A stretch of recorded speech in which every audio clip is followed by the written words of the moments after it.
rush here for Tulsa, sliding to the left, Padron deep down the left side, caught Cole Beasley at the 44 of Tulsa. Has time, fires right side of the field, caught down at the 5 and strolling into the end zone. Last week, the Mustangs defense met the challenge against the tricky Tulsa offense, keeping the ball in Kyle Padron's hands en route to a 21-18 victory.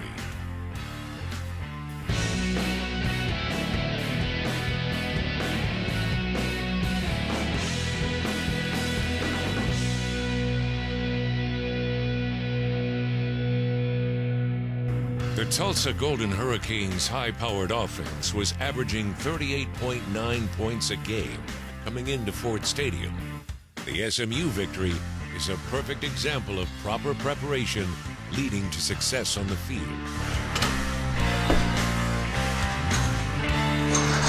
No player exemplifies preparation quite like starting safety Chris Spangio. I think he's probably one of the hardest workers over here. We don't have to watch him or keep track of what he's doing.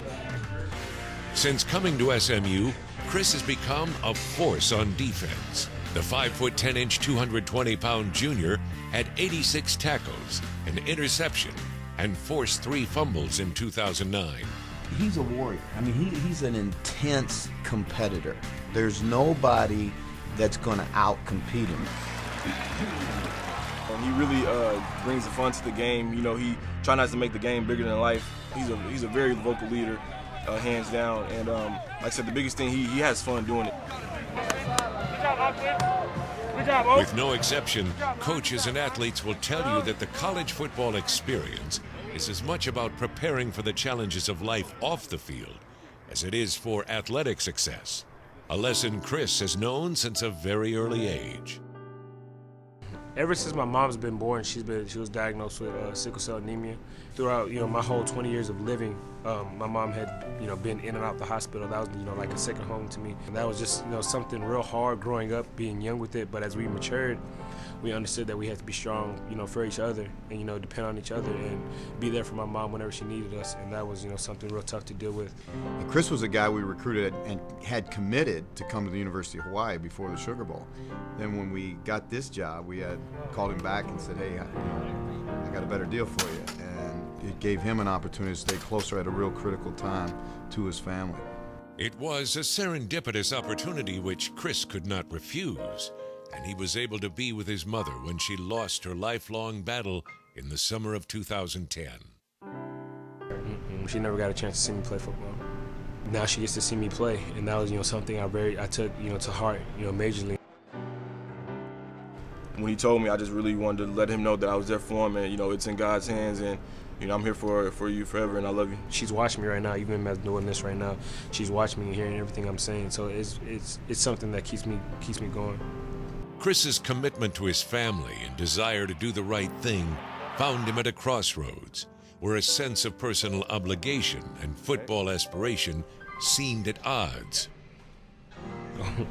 I didn't want to do anything. It was real easy, just to give up and quit and just be like, I'm done with it. I was ready to go back home, to be closer to my family. It was really hard on him, and I know he thought about, is this what I really want to do? And, we had a good talk about, I know your mother would really want you to finish this thing through and get your degree and move on with your life. Being with the team, it got his mind off, some of the struggles that he was going through. And I think that was a big thing for him, is being a part of this family that we have here. In a way, his load is lighter on him. He doesn't have to worry, oh, is my mom in the hospital? Is she gonna be okay? He already knows that, she actually said she's in a better place and that she doesn't have to suffer anymore. Handling that whole process had been I'd say the hardest thing I've ever had to do, but also at the same time the easiest, knowing that she's not suffering anymore, she's not in pain. But like I said, that's something that after I handled that I feel like, I can handle anything. Nothing's too bad anymore, My family's been at every game since then. It's been a blessing, they've been able to come out here and support me. Chris's leadership, maturity, and exceptional character are a reflection of the number he proudly wears on his jersey. A tribute to SMU great Jerry Levias, the first African-American scholarship athlete in the Southwest Conference. We came up with the idea of making that a living number, a tribute to Jerry, and June and Jerry and some people got together and said, okay, now let's look at our football team. Who's the most like that? Then, I think it was a fairly easy decision to say Chris Banjo. When they told us about the award, we was all everybody was going around like, man, who you think getting it? Here Coach Jones comes up and he said the player we decided to give it to is Chris Banjo. And at the time, his head was down because he just playing with his shoes or looking down at the ground or something like that. My eyes were as big as, I don't know what, like a deer in the headlight, just I didn't know what to say. It was just a great honor and a blessing receiving that award. And I looked at him, I kind of buzzed him, said, man, you heard that? He was like, he said my name. He's like, yeah, and then everybody just started clapping or whatever. And you could just tell it was just an unbelievable feeling for him. He's taken that, to heart, and I think it really is a big thing to him to wear that number. He recognizes just how special that is. And one day, he's going to take it off for the last time. And he'll have left a legacy. And there'll need to be another kid come in and stand for all that Jerry stood for and all that Chris stands for and all that's good about college football. When we come back, Kyle Padrone joins us for a one-on-one.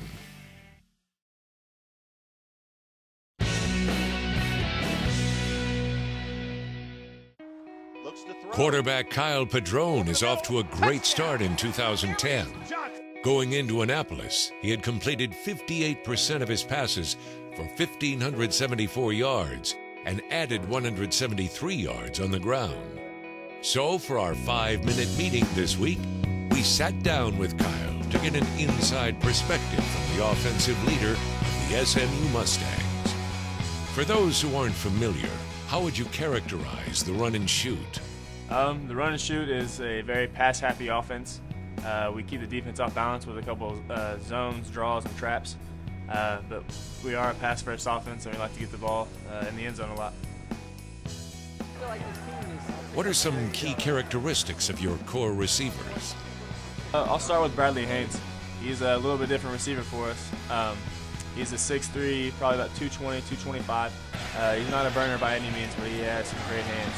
He makes the big catches for us. And, he's that possession receiver on third downs that you can really look to.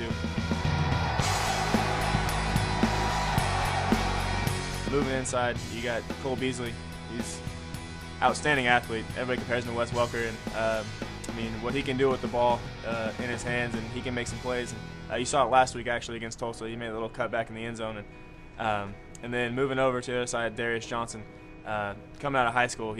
Watching his highlight tape, I was so excited he was coming here, and he had some big time offers, and they turned on to come here. His hands. When we first got here, we were just throwing the ball around. He was just kind of throwing one hand up and just messing around. And really kind of shocked me because I've never had a receiver that can really just kind of throw his hand up and just messing around and just kind of palm the ball. Going over to Al, he is just unreal.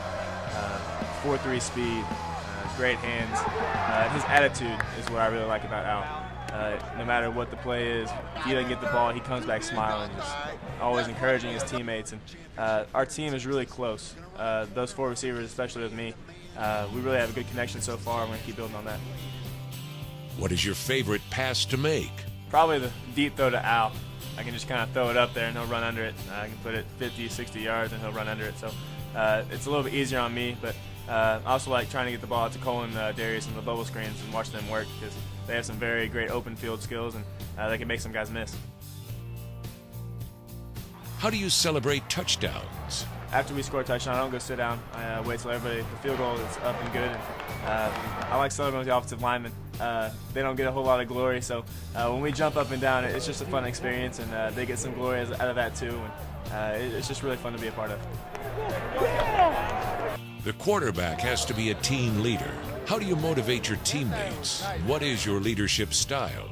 I'm not the crazy, I'm going to get on you after you do something wrong. I'm going to tell you if you do something wrong, don't get me wrong, but I'm going to get on you, but it's not going to be attacking somebody. You always want to build up somebody, you don't want to hurt them. But I try and lead mostly by example. Limit my mental mistakes. Physical mistakes happen. You can't help those, but just limit mental mistakes and then encourage all your teammates. Get right to Al, outside. What are the most important things you've learned from Coach Jones? Coach Jones, he instills the belief in the system, and off the field, he going to school, being on time, just doing all the little things, and doing the little things right. He always encouraged us to do those, and then it's going to pay off on the field. And then on the field, just learning a lot in the film room. There's just so many little things part of our offense and part of our coaching staff that they instill in us, and it's just a fun program to be a part of. What do you expect SMU to accomplish before you graduate 2 years from now? I'm hoping, we always talk about the BCS Busters, and we want to be a part of that conversation. We see Boise State, TCU last year, what they've been able to accomplish. We're trying to model ourselves after them. We talked about at the beginning of the season going to a conference championship and winning, and then going to play in the Liberty Bowl. We set our goals high, and we're trying to attain them, and we're just ready for every challenge. The quarterback is always the center of attention. Do you like the spotlight? It's definitely not why I play quarterback. It just comes with it, and I have to accept that. You just said I get a lot of press for all the good things, but a lot of bad things too. So you just have to take it in stride. Take it with a grain of salt, and just understand that it's not what everybody thinks about outside. It's what matters on the inside. And inside our locker room, we have a lot of respect for each other. And when we come out here on Saturday night, we know it's a team effort. I'm not going to win any games. I'm not going to lose any games. It's everybody together.